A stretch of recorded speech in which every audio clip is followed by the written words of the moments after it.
Hello student, मैं Rahul Sharma Rahul study centre में आपका स्वागत करता हूँ। आपका जो टॉपिक है वो है वाणिज्य यानी कॉमर्स। मैंने आपको उद्योग के बारे में बताया था, उद्योग कहते किसे हैं। उद्योग के बारे में बताया था कच्चे माल से पक्के माल में परिवर्तन करना ही क्या कहलाता है, उद्योग कहलाता है। जैसे गन्ना है, गन्ना से क्या बनाते हो आप, शक्कर बनाते हो या चीनी बनाते हो या गुड़ बनाते हो, तो वो क्या है, एक उद्योग है। यानी कच्चे माल से पक्के माल में परिवर्तन करना ही उद्योग कहलाता है। ये मैंने आपको पिछली वीडियो में अच्छे से करा दिया था।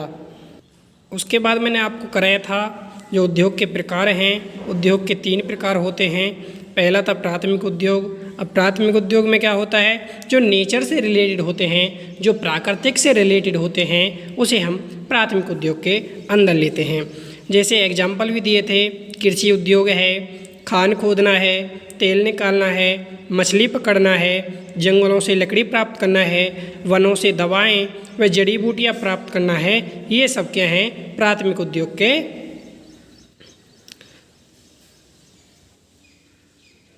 क्रियाएं होती हैं। ठीक है। अब प्राथमिक उद्योग तो मैंने बता दिया। अब प्राथमिक जो उद्योग है इसको भी 2 भागों में बांटा गया है। पहला था निष्कर्षण उद्योग और दूसरा है जनिक उद्योग। नाम से ही पता चल रहा है, निष्कर्षण उद्योग का मतलब है जैसे मानव के द्वारा किसी वस्तु व पदार्थ का निष्कर्षण करना, उसे निकालना, वो क्या कहलाता है, निष्कर्षण उद्योग के अंदर आता है। जैसे कृषि उद्योग है, ये क्या है, निष्कर्षण उद्योग है। खान खोदना है, तेल निकालना है, मछली पकड़ना है, जंगलों से लकड़ी प्राप्त करना है, वनों से औषधि या दवाएं जड़ी बूटियां प्राप्त करना है, ये सब किसके अंदर आते हैं, निष्कर्षण उद्योग के अंदर ही आते हैं। क्लियर है। उसके बाद दे रखा है जनिक उद्योग। और फिर मैंने आपको जनिक उद्योग के बारे में बताया था। जनिक उद्योग क्या होता है, जो पौधों की नस्ल सुधारने तथा पशुओं के प्रजनन से संबंधित होते हैं। अब इसका क्या मतलब है, इसको भी समझते हैं। जैसे पशुपालन है, मुर्गी पालन है, मत्स्य पालन है, कैटल ब्रीडिंग फार्म है, ये सब क्या होते हैं, जनिक होते हैं। जनिक नाम से ही पता चल रहा है, जानवरों से रिलेटेड जो होते हैं वो कौन से होते हैं, जनिक उद्योग के अंदर ही पाए जाते हैं। क्लियर है। फिर मैंने आपको कराया द्वितीयक या माध्यमिक उद्योग। अब द्वितीयक या माध्यमिक उद्योग क्या होता है, यानी जो प्राथमिक उद्योग की चीज़ें हैं उनको और बेहतर, उनको अधिक उपयोगी कैसे बनाया जाए, वो किस में करते हैं, द्वितीयक उद्योग में। अब जैसे गेहूं है, गेहूं से अगर बिस्किट बनाओगे तो वो कहाँ पे बनाया जाएगा, कारखाने में बनाया जाएगा। तो कारखाना क्या है, जितने भी कारखाने होते हैं वो सब किसके अंदर आते हैं, द्वितीयक उद्योग के अंदर ही पाए जाते हैं। जैसे गन्ने से गुड़ बना रहे हो, चीनी बनाने की जो प्रक्रिया हो रही है, तो वो भी कौन सी प्रक्रिया है, द्वितीयक उद्योग के अंदर आएगी। कार है, कंप्यूटर है, टेलीविज़न है, ये सब किसके अंदर आएंगे, द्वितीयक उद्योग के अंदर आएंगे। सीमेंट है, सीमेंट में क्या होता है, कई सारे घटक होते हैं, कई सारी चीज़ें होती हैं, उनसे मिलकर क्या बनता है, सीमेंट बनता है। तो वो भी किस में आएगा, द्वितीयक उद्योग में आएगा। क्योंकि प्राथमिक उद्योग तो जो नेचर से रिलेटेड है, जो पत्थर हैं, जो वहाँ से निकल रहा है, वो रेता निकल रहा है, तो वो कहाँ है, प्राथमिक उद्योग के अंदर है। जैसे कोयला होता है, कोयले से बिजली बनाई जाती है।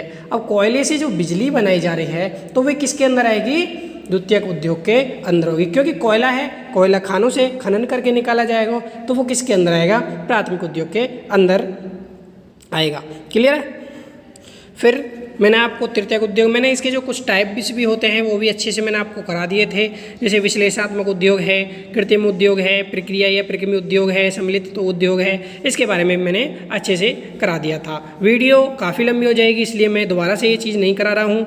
अब मुझे कराना है तृतीयक या सेवा उद्योग। यानी तृतीयक व सेवा उद्योग क्या होता है, जिसमें जैसे कोई चीज़ है, गेहूं मान के चलते हैं एग्जाम्पल के लिए, गेहूं को बिस्किट बनाने के लिए कारखाने तक लेके आना है, गांव-गांव से उठा के गेहूं को लाना है।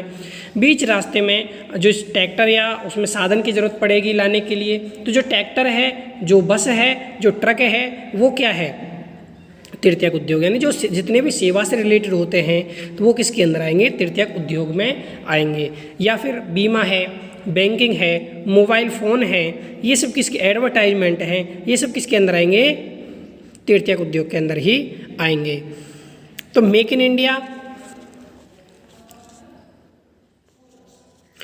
भारत सरकार द्वारा यानी मोदी सरकार द्वारा 25 सितंबर 2014 को मेक इन इंडिया की शुरुआत की गई थी।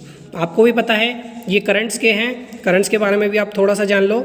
यानी भारत सरकार द्वारा 25 सितंबर 2014 को मेक इन इंडिया की शुरुआत, इन्होंने एक योजना बनाई थी मेक इन इंडिया, उसकी शुरुआत की थी। इसके द्वारा देशीय व बहुउद्देशीय कंपनियों को भारत में निर्माण करने के लिए प्रोत्साहित किया जा रहा है। इसके द्वारा जो देशीय हैं, जो बहुउद्देशीय कंपनी हैं, उनके लिए प्रोत्साहित किया जा रहा है।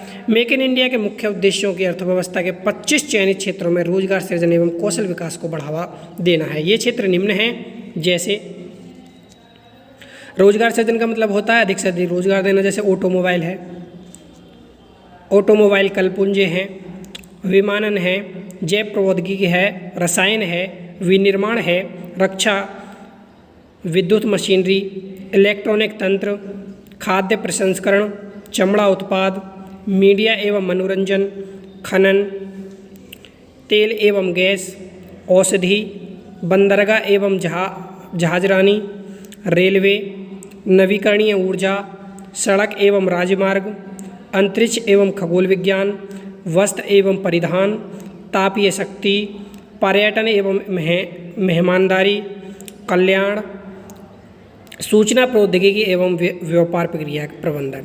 यानी जो 25 चयनित क्षेत्र हैं, इनको अर्थव्यवस्था में रोजगार सृजन और कौशल विकास को बढ़ावा देना है।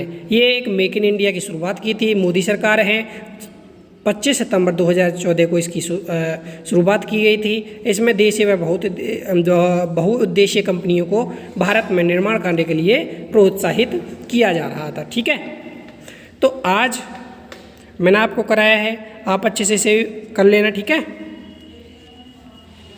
आज मुझे कराना है वाणिज्य, क्योंकि मैंने आपको बताया था जो व्यवसाय है, व्यवसाय को दो भागों में बांटा है, पहला उद्योग और दूसरा वाणिज्य। तो उद्योग के बारे में बता दिए, कच्चे माल से पक्के माल में परिवर्तन करना ही क्या कहलाता है, उद्योग कहलाता है। आज मुझे कराना है वाणिज्य यानी कॉमर्स। वाणिज्य कहते किसे हैं उसके बारे में मुझे आज आपको बताना है। ठीक है,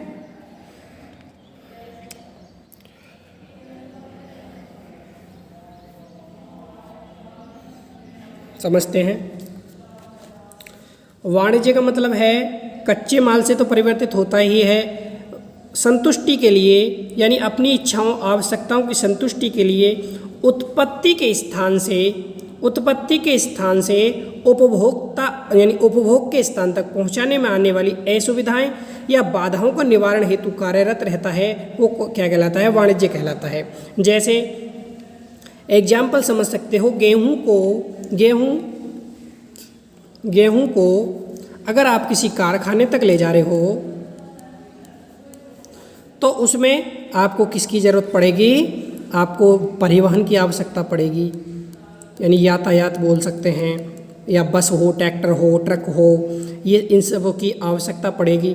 यानी इसमें वाणिज्य में क्या होता है, जहाँ से उत्पत्ति हो रही है, जहाँ से किसी वस्तु का उत्पादन हो रहा है और जिस स्थान पर उसका उपभोग किया जाता है उस तक पहुँचाने में जो कार्य किया जाता है, जो सेवा दी जाती है, जिस वस्तु का क्रय विक्रय किया जाता है, उन सभी क्रियाओं को भी शामिल किया जाता है। जैसे व्यक्ति बाधा है, स्थान बाधा है, समय बाधा है, वित्तीय बाधा है यानी बैंक है, इन सभी को भी सम्मिलित किया जाता है। वो क्या कहलाता है, वाणिज्य कहलाता है। क्लियर, समझ गए।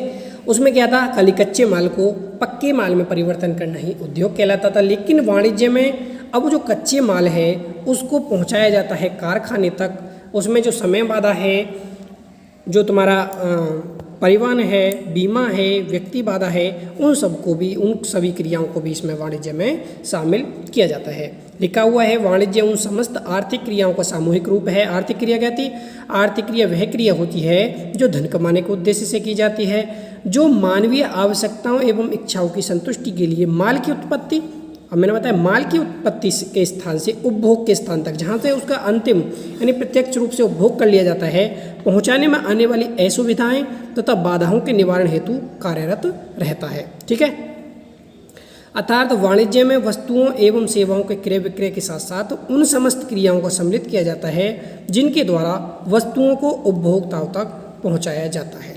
क्लियर, यानी जो क्रय विक्रय किया जाता है इसमें उन समस्त क्रियाओं को सम्मिलित किया जाता है जिसके द्वारा वस्तुओं को उपभोक्ताओं तक पहुंचाया जाता है। स्टीफेंसन के अनुसार, स्टीफेंसन है, उन्होंने भी इसमें एक परिभाषा दी है, वाणिज्य उन सभी का योग है जिनके द्वारा वस्तुओं का विनिमय में आने वाली बाधा, व्यक्ति बाधा यानी व्यापार, स्थान बाधा यानी परिवहन एवं बीमा, समय बाधा यानी संग्रहालय और तथा वित्तीय बाधा यानी बैंक को दूर किया जाता है। ठीक है, थॉमस ने भी परिभाषा दी है, वस्तुओं को क्रय विक्रय यानी विनिमय और वितरण को वाणिज्य कहते हैं। यानी वस्तुओं को क्रय विक्रय विनिमय क्या होता है, एक्सचेंज, और जो वितरण है उन सभी को इसमें शामिल किया जाता है, तो कि ये क्या कहलाएगा, वाणिज्य कहलाएगा। ठीक है, तो आज के लिए इतना ही। Thank you for watching.